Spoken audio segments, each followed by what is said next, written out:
जय मिथिला जय मैथिली। हम श्वेता झा आइ एकटा बरसाइत में गौरी के गीत लऽ के एलहुँ हैं। सुनू, लाइक करू, शेयर करू और सब्सक्राइब नहीं केने हैं सब्सक्राइब कर देबै।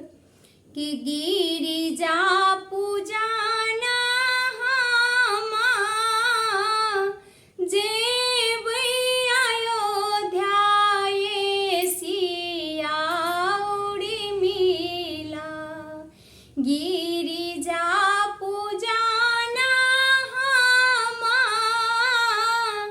जेबै अयोध्या ये सिया उड़ी मिला।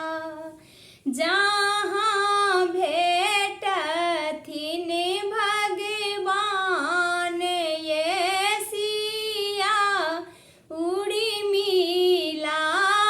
जहाँ भेटथिन भगवान ये सिया उड़ी मिला।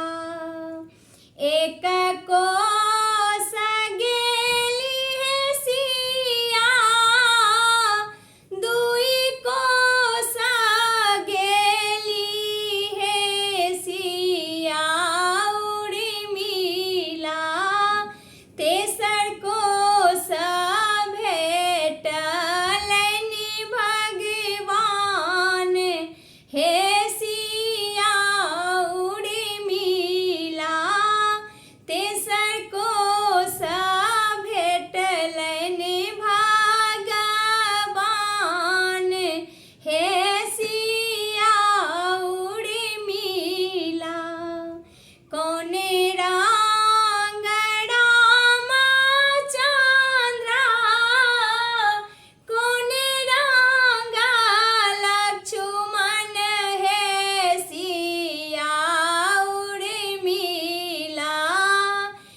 गिरिजा पूजिए पूजी की सब मांगब है सिया उड़ी मिला।